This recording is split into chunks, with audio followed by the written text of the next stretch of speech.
Good afternoon, ladies and gentlemen. I am Abdullah and you are watching Samaguri Live. It has been almost a month since the death of popular singer Jubin Garg. The accused in the case have already been arrested, and the entire state of Assam remains unrest over the mysterious and unnecessary death of Jubin Garg.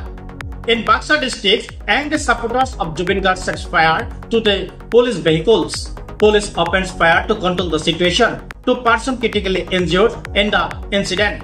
Internet services have been suspended in the violated area. Meanwhile, BJP MLS Dipyaranjan Sharma has alleged that the third party might be involved in the Buxar incident. According to him, the real fans of the Jubin Garg would never attack journalists.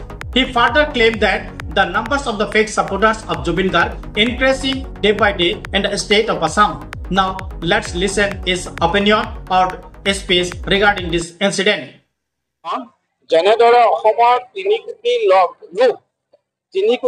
আজিৰ দিনত জুবিনৰ প্ৰতি অনুৰাগী, ঠিক তেনেদৰে police প্ৰশাসনৰ প্ৰত্যেকজন ব্যক্তি জুবিন গাৰ্গৰ মাননীয় মুখ্যমন্ত্ৰী মহোদয় পৰা আৰম্ভ কৰি আমি সকলোৱে জুবিন গাৰ্গৰ অনুৰাগী। তেখেতৰ যি জাষ্টিছৰ কথা কৈছে আমি সম্পূৰ্ণৰূপে এই ক্ষেত্ৰত সমভাগী, কিন্তু আইনেতো এটা নিজৰ প্ৰচেষ্টা ল'ব, আইনতো এটা নিজৰ ৰাস্তা আছে। তদন্ত আজি SIT আৰম্ভ কৰি পেলাই সকলো ক্ষেত্ৰত খুব সুন্দৰভাৱে তদন্ত আগবঢ়াই লৈ গৈছে। গোটেই বস্তুটোত এটা উত্তেজনা সৃষ্টি কৰিব বিচৰা হৈছে। মই ৰাইজক অনুৰোধ জনাম, আমি জুবিন গাৰ্গ ডাঙৰীয়াৰ ভাষাতে এই বিষয়ক লৈ পেলাই কোনেও পলিটিক্স কৰিব নালাগে, বিজেপিয়েও কৰিব নালাগে, কংগ্ৰেছও কৰিব নালাগে, কোনেও পলিটিক্স কৰিব নালাগে। মই ভাবো জুবিন গাৰ্গক লৈ পেলাই যোনে ৰাজনীতি কৰিব তেওঁ কেতিয়াও অসমক ভাল পাব নোৱাৰে। আমি এটা ক্ষেত্ৰত স্পষ্ট, তেখেতে জাষ্টিছ পাব, তেখেতে ন্যায় পাব। যিখিনি হৈছে তদন্ত খুব সক্ৰিয়তাৰে আগবাঢ়িছে, খুব সঠিক দিশত আগবাঢ়িছে।